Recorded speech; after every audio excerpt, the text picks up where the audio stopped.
Laba diena. Good afternoon. First of all, small technical detail. Those who don't have headphones, you can get them at the entrance. Tiem, kas reikia vertimo, galite pasimti ausines prie įėjimo, todėl kad diskusija vyks anglų kalba. So good afternoon again. Thank you for coming to this event, and we have a fantastic speaker today, Anne Applebaum. Thank you. Thank you.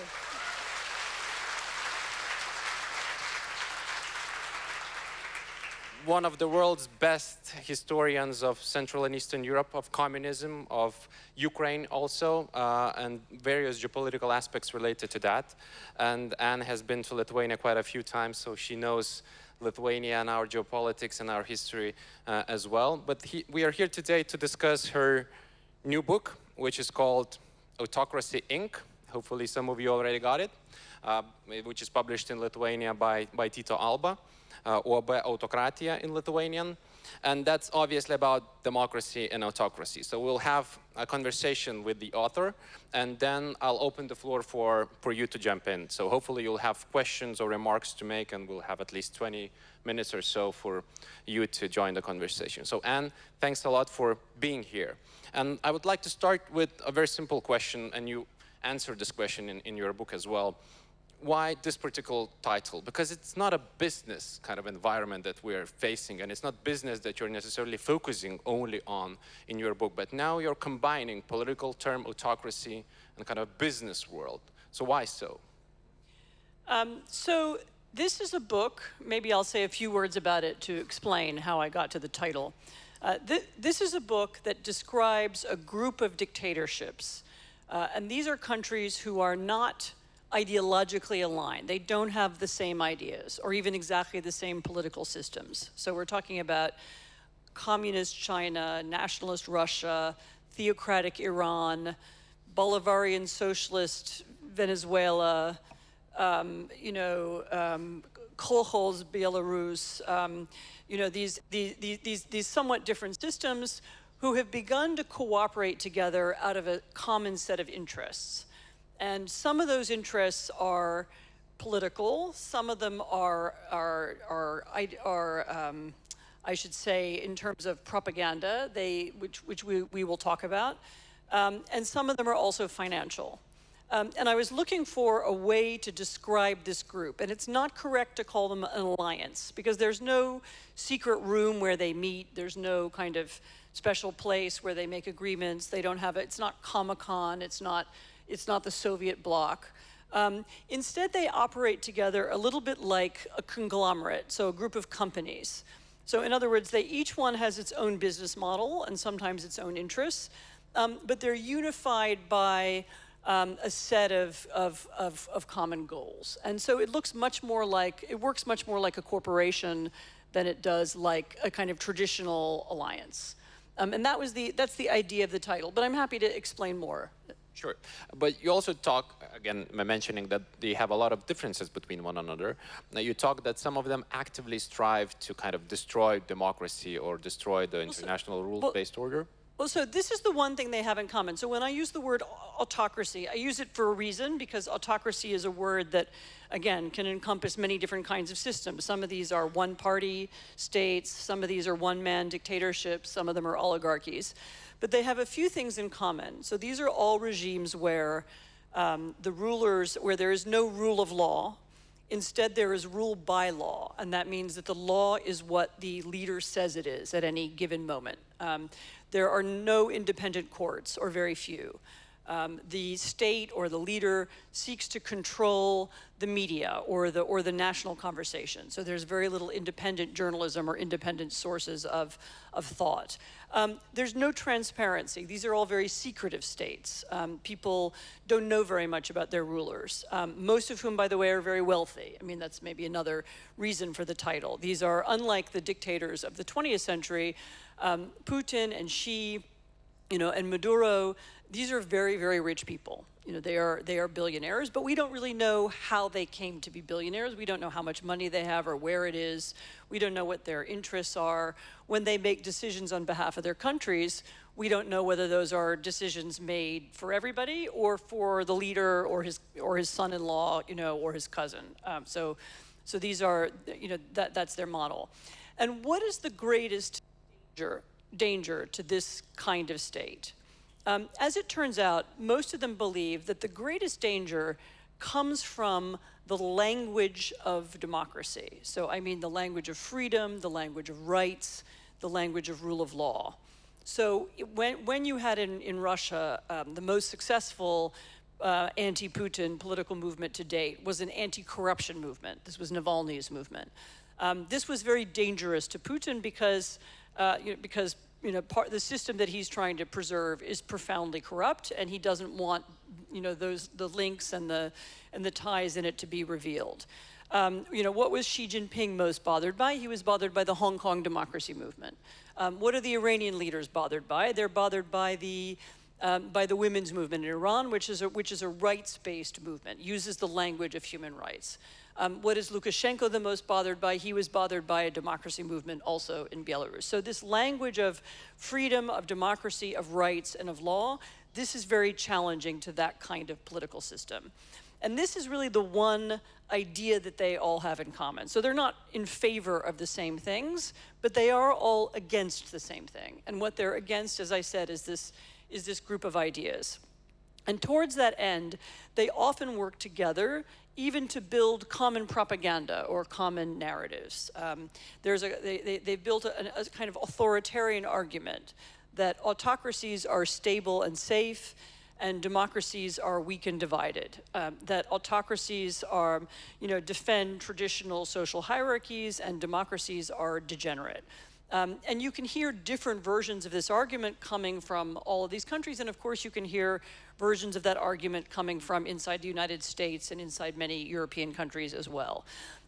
One really important argument in the book is that I'm very much against the idea that we're living in some kind of new Cold War, because a Cold War gives us a mental image, right? There's a Berlin Wall, and there's democracy on one side, and there's Soviet communism on the other side. That's not how this works. Nowadays, the conflict between autocratic thinking and democratic thinking takes place inside every country. So you can hear the competition inside America, you can hear it inside Germany, but you can also hear it inside Russia or inside Iran. So there are people inside Russia who dislike the nature of their state and fight against it, very often again using this language of rights and of freedom. And so that's the thing that they're against. They're against, you might say they're against us. So most of you in this room, people who believe in democracy, in freedom, in rights, in rules, in institutions that work together, in the idea of international democratic cooperation in the European Union, and that's what they're against, and that's what they're seeking to undermine. So, but internal differences or conflicts in democracies were also present during the Cold War era. And also, could you talk a little bit on how the behavior of today's autocratic regimes differs from how they behaved 50 or 70 years ago? Are they more powerful today than they were before? So I'm not sure that they're more powerful today. I mean, most of what makes them different is what makes everything different. I mean, they now operate in a global information space. So in the 1980s, when the Soviet Union wanted to create a false story, and this is true, they wanted to start a rumor, a conspiracy theory, that the CIA had invented the AIDS virus. And how did they invent that? Well, they got if I'm remembering correctly, I'm paraphrasing a little bit, they had an article to that effect appeared in an Indian newspaper by a trusted journalist. Then it appeared in an Italian newspaper. Then there was a kind of conference of East German scientists. And over many months and actually many years, they built support for this rumor, and there are some people who around the world who began to believe it. All of that, this placing of a fake story in different places, in different languages, in different countries, that can now be done in 5 minutes.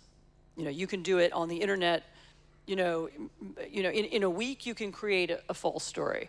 We were just before coming on stage, we were discussing an experience I had a few days ago at a big public event where I was debating an American woman who was talking about secret biological weapons laboratories in Ukraine that had supposedly been there at the beginning of the war. As it happens, I studied that rumor. I know where it came from. I followed it very carefully. I saw how it spread. In my book, I even describe how that worked. But there I saw it in front of me she was American, an American woman making a big speech in front of, CEOs at a kind of conference, spouting that rumor. So where did she get that idea? Well, one way or the other, she got it through this autocratic network. So the autocrats it's much easier for them to do that and much easier for them to win audiences across borders and around the world. That's one difference. The second probably really big difference is that the autocracies have learned how to use the international financial system to steal and hide money. It's almost like there was an old-fashioned form of corruption where, I don't know, you had to pay bribes to get a telephone. Some of you in this audience might remember that era, even here in Lithuania, or in order to get on the list. In Poland, there was this thing where if you wanted a car, you had to apply, and 5 years later, they would give you a car. But, and people would try to bribe their way up the list. That's kind of old-style corruption. New style corruption is that you play around with government bank accounts, you siphon off money from the treasury, you send it to Cyprus, and then from Cyprus you send it to the British Virgin Islands, and then you send it from the British Virgin Islands to the Cayman Islands, and then you send it, via, a fake company in Italy, and then you use it to buy an apartment in London. And that's the new way of doing corruption. And those tactics and techniques of stealing and hiding money are now accessible to every dictatorship. Also in the book, I write a little bit about Zimbabwe, which is a country where also they made this shift from sort of traditional corruption to big-scale international corruption. And that's affected the way the country operates and has empowered a very small group of people and so on. So those are, the globalization of conversation makes this different, and the globalization of corruption also is very different. And both of those things at the moment are working in favor of dictatorships. I'll certainly ask about financial institutions because I think it's worthwhile to go deeper in this. But first on internet. In most of the examples that you use in your book, internet is kind of employed by autocratic regimes to spread disinformation or to threaten others or to spread news in a much quicker way. News meaning usually disinformation than ever before. Whilst 25 years ago, internet was a hope for a more open, transparent world, which supposedly needs to get also more democratic. So how that has changed so quickly? So that's a very interesting question. It's really important. I have written a lot about that, although not so much in this book. But there was a change in the nature of the internet that happened round about 2010, 2011. And so what had been a very open space became more and more closed, and the internet is now dominated by just very few companies. And most of these, and this is true at a lot of levels. I don't understand as much about, but even at the level of, the way the internet connects together and so on it's now much more rigid and controlled than it was before. But the online conversation is mostly dominated by social media companies who are not transparent and whose interest is not in promoting better conversation or truth or anything like that. Their main interest is in getting people to, they differ a little bit from one another, but their main interest is getting people to stay online and buy and click on advertising. And in order to get people to do that, they developed various tactics. And some of the tactics are, if you make people really angry and emotional and upset, then they're more likely to stay online. Or you show them more and more of something that they think you want. And everybody knows this, everybody who has used Instagram here knows this thing. You sort of accidentally linger too long on a photograph of a pair of shoes, and then for the next 6 months, you get that kind of shoe shows up over and over again in your feed, right? So there's a political version of that as well. That if you're interested in some idea, you will be shown more and more and more of that idea, and that's the effect of the algorithms. And so regardless of whether those ideas are good or bad, they've narrowed and made conversation and debate much more difficult. I mean, one could also, the internet has also robbed the other forms of media, anything that involves journalism, meaning people go out into the world and they discover things and then they come back and write about them, and that can be old-fashioned or new-fashioned, or there are many different forms of it, but that's a form of activity that takes time and money, and it's not favored by the current internet either. So essentially, the rules of engagement online are not really rules that are designed to make democratic debate better. And by the way, this doesn't have to be the case. You could change it. You could demand. You could demand greater transparency around algorithms. You could demand that we ban algorithms. You could, and Facebook didn't used to have one, for example, at the beginning. I mean, there would be ways to regulate or design an alternative form of social media and of conversation that didn't have these divisive and polarizing effects. So far, nobody has tried this in any large-scale way. There have been some experiments. It's conceivable that the European Union could do it.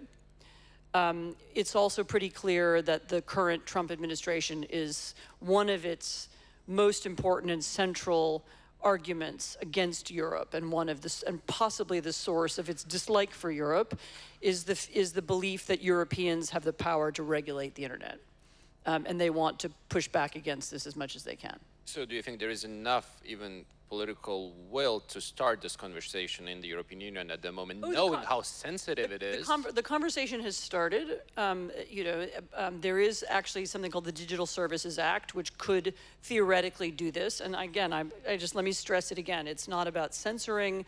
It's not about monitoring. It's about finding ways to make the system more open. But will they have the it's more than just political will. I mean, will they be able to defy American pressure and apply the law? We don't know yet. We'll see. And J.D. Vance has mentioned Digital Services Act quite a few times, which never happens. I mean, it's not like it's common for U.S. politicians to talk about regulation in Europe, but this is certainly a sensitive issue for the current administration. J.D. Vance is somebody who comes from, whose candidacy for the vice presidency was supported by leaders in the tech world, and he often appears to be speaking for them. Let's also talk about economic openness, because there was a hope that, for instance, China could become a part of the global world order, including trade, and that would lead to some sort of a change in its political system, making it more democratic, less kind of focused on issues such as Taiwan and retaking the land. But that also hasn't happened. So internet wasn't too helpful. Economic openness hasn't helped as well. To be fair to the 1990s, many people in the 1990s did hope that greater trade and greater economic integration of the world would lead to better relations and peace. And it wasn't only, naive Westerners who thought that. I mean, many people in China thought that, and many people in Russia thought that. So there was a hope that this would happen, and there was even some, there were Russian and Chinese leaders who also hoped that. I mean, my feeling is that as the autocratic world began to understand that let me back up and say, they hoped that, and in this narrow sense, they weren't wrong in that, yes, I do think that trade and exchange and physical movement brought the ideas of the democratic world to the autocratic world, and I think that bothered the dictators a lot. And that you begin to see the backlash begins in the 2000s, and then around 2013 and 2014, you see a real reaction against it. There are two things that happen at that time. In 2014, you have the Maidan in Ukraine. This is an anti-corruption demonstration that results in the Ukrainian president fleeing the country. This is Putin's nightmare. It was a street revolution that would evict him from power. And so he understood at that moment that, he needs to crush this, first of all, he wants to crush Ukraine, and second of all, he wants to crush this set of ideas, and this is when he begins the invasion of Crimea, and then also beginning to make seriously stripping back Russia's global trade and commerce. So that's, around about the same time, actually, it's in 2013, there's a famous document that's issued by the Chinese Communist Party, which has a marvelous name. It's called Document Number 9. And Document Number 9 is a list of the greatest perils, the greatest dangers facing the Chinese Communist Party. And danger number 1 is Western constitutional government. So the Chinese leadership understands that these ideas are threatening to them. And it's this realization that leads to the rise of Xi Jinping, or anyway, it's accompanied by the rise of Xi Jinping. So at a certain point, they understand that this openness is bad for them. And they begin looking for ways to push back. First, I think, inside their own countries. So the original idea of creating an authoritarian narrative is, inside Russia, inside China, inside Venezuela, inside Zimbabwe. And later, they also come to understand that to really defeat this idea, they need to defeat it around the world. And then you have the phenomenon of the Russians backing anti-democratic or illiberal or extremist political parties everywhere, actually. I mean, in most European countries, in the US, and elsewhere. And you have a version of that. The Chinese do the same elsewhere, too. I mean, I don't want to say that Russia and China are exactly the same, because they're not. They have different tactics and methods, but I think they both came to understand that this kind of language is dangerous to their politics, and they begin to push back against it. And since the document was published, China has certainly made a lot of steps to increase the chances of the survival of the communist regime, using some of the newest technologies as well. So is the autocratic regime currently more stable, for instance, in China, because they just have simply more tools available to them than, for instance, the Soviets had 40 or 50 years ago? So they do have that. I mean, so the Chinese also understood, by the way, the Chinese understood from the beginning of the internet, so from the 1990s, they understood exactly how it could be dangerous to them. And their internet has developed very differently from ours. It's obviously it's state dominated, but the need for surveillance was built into it from the beginning. And Chinese internet surveillance, I mean, some of it is not that different from what Facebook does. I mean, it's a question of, using algorithms and AI to follow to follow people's data. So they created an online surveillance system, and they also created an offline surveillance system. So street cameras and, ways of measuring, when somebody takes a bus or a train, there can be a database for that. And they begin to develop systems to measure movements of people and also to measure public moods. So that I think their idea is to catch and understand political change before it happens. They look for it. They're trying to find it online. The place where they've gone the farthest in doing this is Xinjiang. This is where the Uyghur people live. This is a Muslim minority in China, who a few years back, began to demonstrate against the regime. They're very heavily repressed by the regime, and the Chinese have applied those surveillance tactics to the Uyghur territories above all. But there's some evidence that they're interested in spreading it further around China. So yes, and I should also say this is another way in which the network works.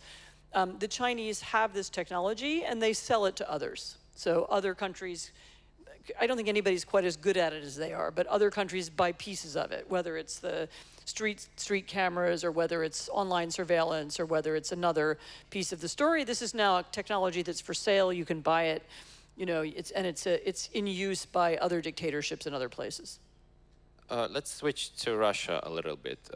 You've mentioned already the anti-corruption movement, and the leader of it is obviously dead, and there is no kind of new leader in sight that could challenge Putin, at least kind of obviously in the nearest future. And in Lithuania, we have this school of thought that Russia could never be a democracy. I mean, there is no DNA in Russia that could lead it to such a political change. However, you mentioned 1989 and some other periods of time when there seemed to be much more hope that Russia may be unstuck from this focus on being only autocratic. Look, I resist the idea that any nation is ever stuck. You know, there is nothing genetic about democracy or dictatorship. You can look around the world and you can see countries that have changed a lot. You know, I've lived on and off for 30 years in Poland, as some of you know, and Poland is a country that is really different now from what it was like 30 years ago in a lot of big ways and small ways. And I reject the idea that, you know, that nations are stuck in a certain way of thinking. You know, at different moments in Russian history, Russian liberals and Russian Democrats have played a really important role. They did in the beginning of the 20th century. They did in the 1990s. You know, it's often forgotten, but really the Russian human rights movement in the 1960s, really they invented the modern idea of human rights dissidence, of using the international system as a way of protesting their own. There's a very good new book about it, which I recommend, by Ben Nathans, that describes the evolution of this movement and its thinking. So there is actually a tradition there. There's a history, and you know, it's still there for somebody to discover and build on. So I won't accept the idea that Russia is condemned forever to be always the way it is. So what if Putin died today? What would be the scenario of Anne Applebaum for Russia? You mean if he fell out a window? Is that yes. Possibly. That's a common incident in Russia, it seems. They have big windows. I don't know. It's, look, I mean, it's actually a very interesting question. Partly because not only do we not know who would follow Putin, we don't know how that person would be chosen. So there's no Soviet Politburo. You know, there is no Communist Party. You know, we don't know who would run Russia if he wasn't there. The only thing that I can say for certain is that if he were to disappear magically, however that would happen, there would be a huge crisis.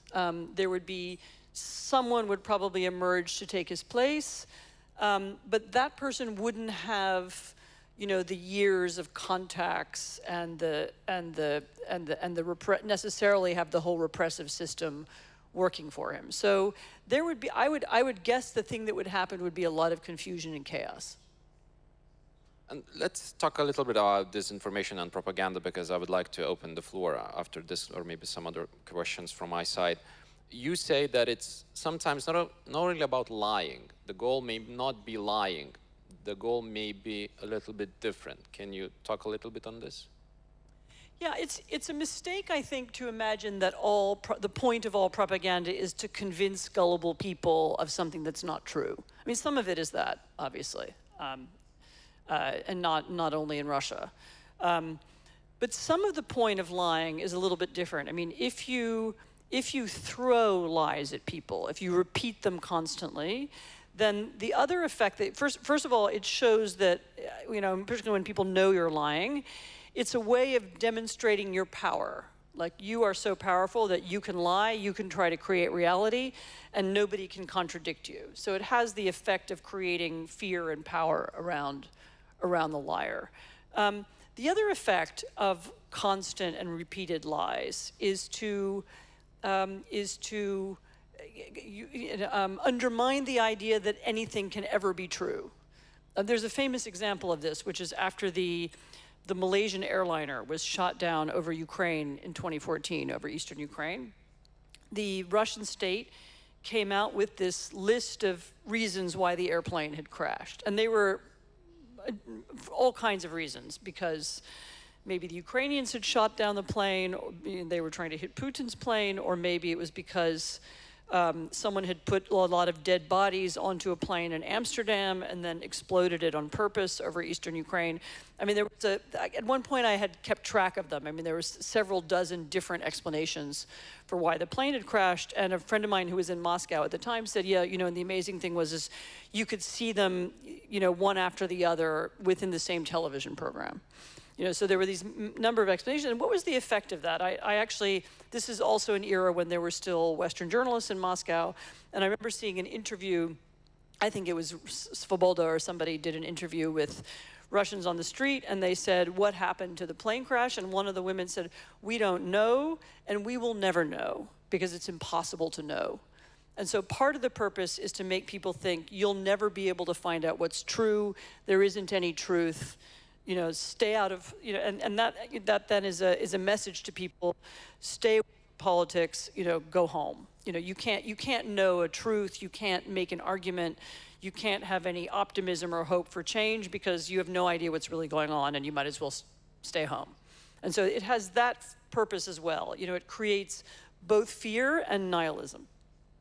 When I read that part of your book, it kind of reminded me, or I thought I'm reading today's comm strategy of the White House, because that's what they are using, aren't they? This is a strategy that Donald Trump uses, yes. I wouldn't say not everybody in the administration, but he is somebody who repeatedly seeks to shape reality by offering alternate interpretations. And, you know, we've seen that over the last week several times. I mean, he says things about Ukraine that are evidently not true. And he must know they're not true, and other people also know they're not true. But so the purpose of saying them can't just be to convince people of an untruth. I mean, there was even a strange incident a few days ago. So Donald Trump called President Zelensky a dictator, and then in the presence of the British Prime Minister, he was asked about that, and he said, I never said that. Did I say that? You know, I mean, so even, you know, even to the extent of, surely he remembers saying that. And he knew the interviewer knew that, and he knew Keir Starmer knew that, and everybody knew that, but he lied anyway. And again, the point of that is to create fear and uncertainty, and it works. And he does it, I actually think in the case of Donald Trump that he does it intuitively. And he's been doing it for a long time, you know, since he was in business in New York, you know, in the 1980s. And he's just found this to be a useful strategy. I don't know that he ever thought of it as a political strategy, you know, some decades ago, but it does seem to, he's been doing it for a long time. So what would be your advice for a common reader of news? Because the US president is an important person, especially in regions such as this, in region where we face Russia, and we hope that the US is a helpful ally in deterring it from attacking, for instance, NATO's eastern flank. So whatever the US president says, we notice and we discuss. However, you are arguing, and that's quite obvious, that there are so many mixed messages. Most of those are lies, or at least least resembling the truth. So how do you behave in such an environment, which is so chaotic and so sensitive also at the same time? I mean, it's not really about how I personally behave, but I mean, it's very important for everybody reading the news to make sure that they are using sources that are trustworthy, these are sources where people have, you know, I don't care whether it's a newspaper or a television station or a website or a blog, but where the people reporting information are doing journalism or doing history. So they have gone out into the world, they've looked for real information, they've tried to verify it, and they've come back. Everybody makes mistakes, but they should also be organs of information that that will print corrections, you know, or will seek to get things right, and will try to amend when they get things wrong. And you need to have those kinds of sources of information in order to be able to understand the world. And it's really now up to citizens to, to seek out that kind of information, to pay for it if they need to support people who try to produce it, and to understand that this is a really important social function. Yeah, so please follow both of us on Twitter and other social media actually, accounts. I'm mostly not on Twitter now. I am on Blue Sky, so please follow me on Blue Sky. And also, I find that people on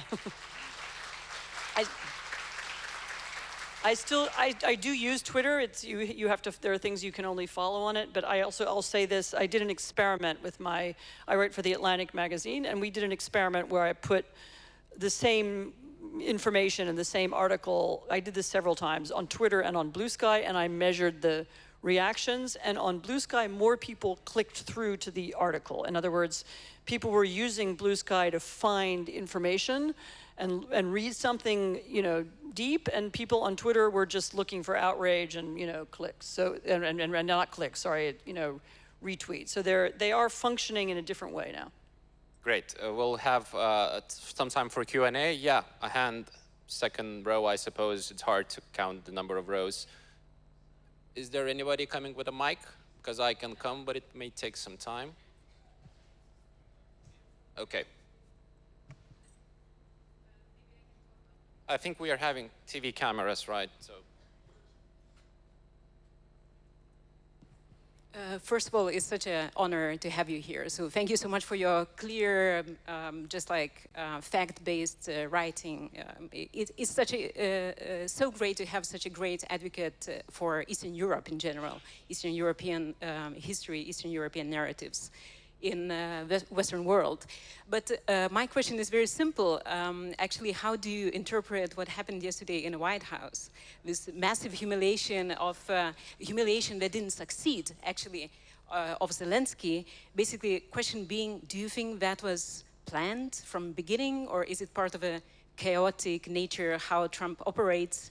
And just how do you interpret the relationship that Trump nowadays has with Russia?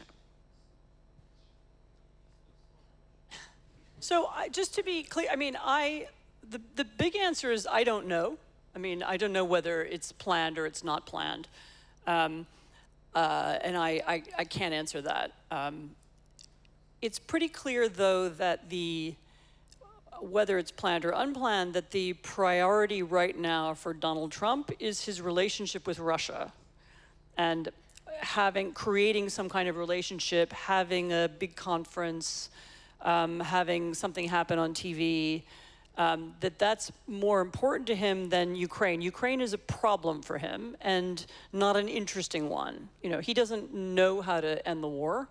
Nothing he said, unless there's some negotiation behind the scenes that I don't know about, which is very possible. He has never said anything in public that leads me to believe that there is an end to the war coming that would result in security for Ukraine and a long-lasting peace. So for him, Ukraine is a problem. He's, and I think he authentically, he doesn't understand Ukraine. He keeps saying, he's now said this a couple of times to Zelensky, you have no cards. You're not a player here. For him, the players are, the autocrats, the people with the billionaires, the people with a lot of money. And so he looks at Zelensky and he doesn't see any of that. He misses Zelensky's other cards. Zelensky has, a million-man army. Zelensky is running the most sophisticated drone and electronic warfare the world has ever seen. Zelensky's, sea drones kicked the Black Sea Fleet out of the western part of Crimea. Zelensky has star power and influence around the world, not only in Europe but elsewhere. Zelensky has a network of alliances and so on and so on. But those aren't things that Trump sees.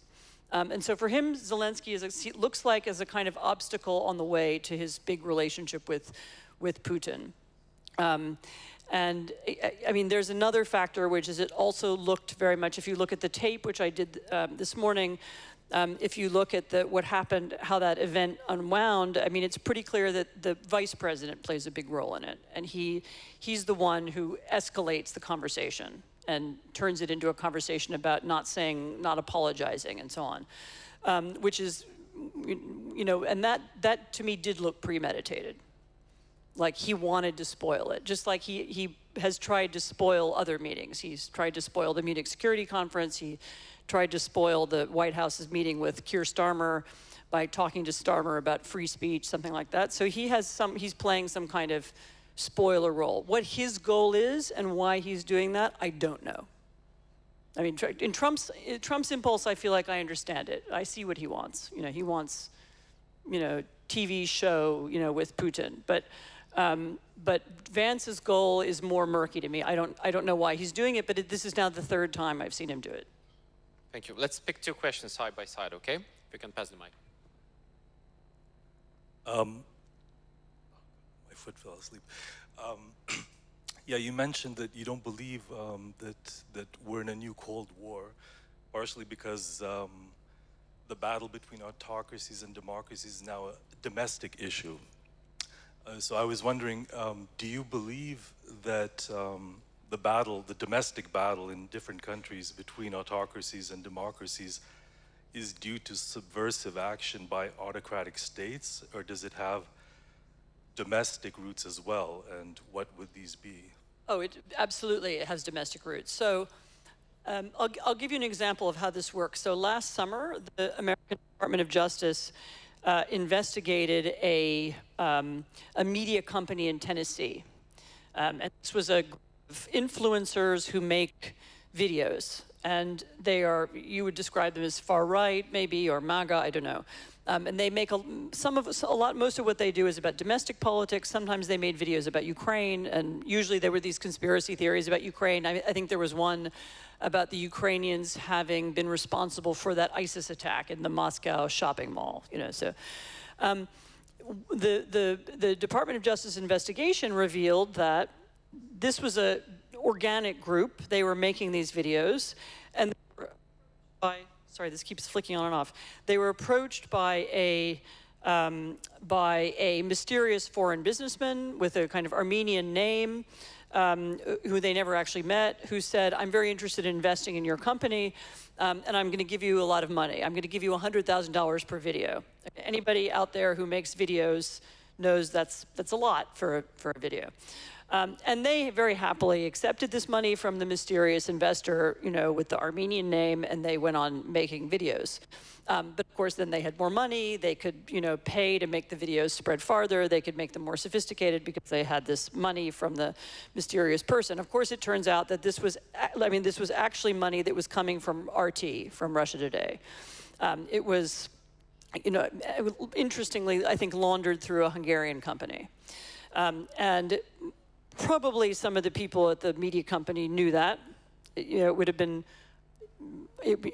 unusual for a random European businessman to suddenly want to make this investment, and they must have suspected. And I think one of them certainly suspected. Nevertheless, this shows how it works. So you have Russian money that was amplifying, a domestic conspiracy theorist, or domestic, extremists. And I think that's usually how it works. So the Russians did not invent Marine Le Pen, for example. They just helped her in some of her election campaigns. The Russians didn't originally invent AfD in Germany. They just, pumped up their propaganda. I did a project on a previous German, not the most recent, but a previous German Bundestag election. And you could see them, Russian and pro-Russian influencers working, especially in East Germany, on both the far right and the far left, seeking to amplify their arguments. In the case of the AfD, there are also several people associated with it who seem to have even more direct links, who have some direct funding links to Russia. So they find domestic groups and amplify them. And honestly, I think it's even more circular. So I think that, for example, when Putin started talking a few years ago about transgenderism and what a terrible threat it is to humanity, I think he got that from the American right. Because transgenderism is not a thing in Russia. It's not a big issue. So why was he talking about it all the time? And my guess is he got it from the Americans. In other words, so the American far right also influenced Russian propaganda too. So these are complicated relationships, and the implication of your question is right. It's wrong to imagine that like some naive Western people are, they're just overwhelmed by Russian propaganda, and that's why they make these decisions. No, that's the wrong model. This is a jointly created narrative. It works as well as it does because a lot of it's native to Western democracies. Yeah. Thank you. I will come back to the yesterday's meeting in White House. A very unpleasant, but I think legitimate question occurred. Isn't so that under Trump's leadership, United States are joining these autocracies and autocratic regimes? Why I'm asking? Because I'm a fan of Huntington, and he mentioned in his famous book that autocracies are very effective in making policies the reality. And isn't so that Trump, as a businessman, likes the way how autocracies lead their countries?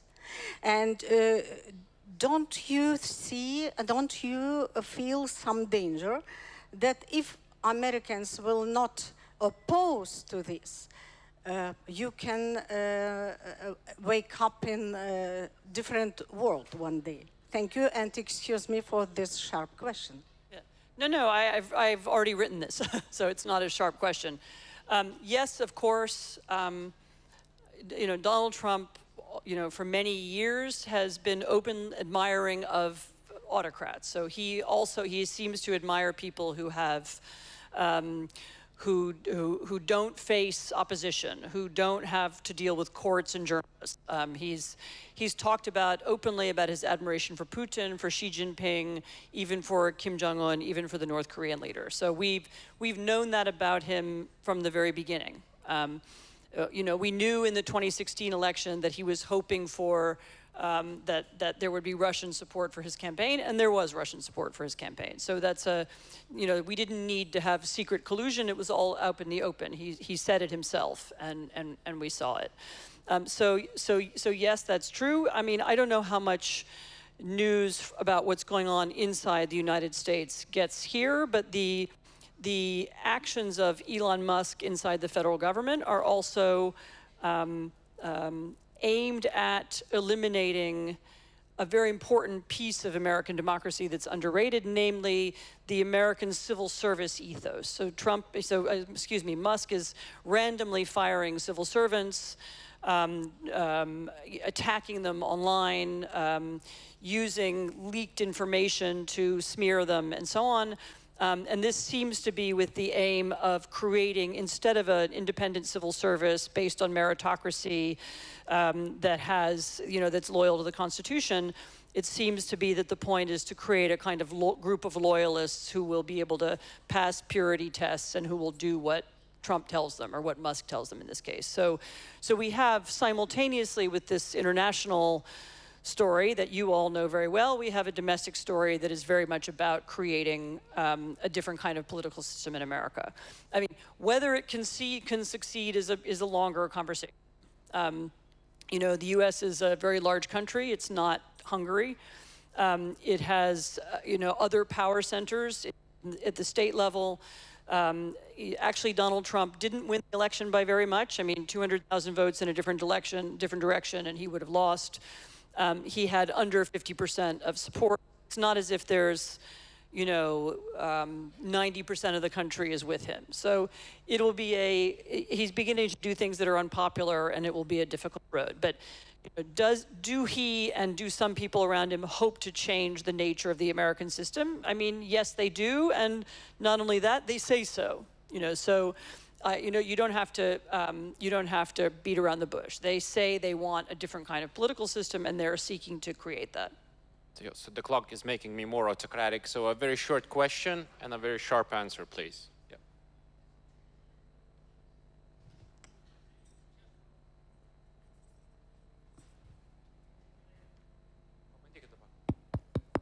My name is Czeslaw Okinczyc. Hello. Hello. I haven't seen you in a long time. Yeah. As a member who signed the Independent Act of Lithuania 35 years ago, really I am very happy what's happened yesterday here in this room. First of all, Lithuania built real democratic rules in these 35 years. And you see how active are our people and how they are interesting in such kind of topic, autocracy. Just please, quicker. Yeah, but it's impossible. Yeah, it's impossible quicker. Democracy is difficult, I can tell you Of course, but now when I am at microphone, and I fought for such kind of democracy in our country the whole 35 years. Please let me 3 minutes. No, just very briefly, please. Yeah, okay. Giving power to the people is dangerous. We see an example of very briefly. I would like to say great thanks and to your husband, Radek Sikorski. Thank you. For his amazing speech at United Nations General Session and Security Council session, for this resolution which was successful at General Session and of course unsuccessful in Security Council. I'm sorry, sir, we just have to stop here. But just question. America vote together with Russia, Belarus, Got it. North Got Korea. the question. Very sharp. And the question Thank is, where America going to? Right. Thank you. Thank you. Where is America going? 10 seconds, Anne. I don't know. Great response. Thanks a lot. Thank you.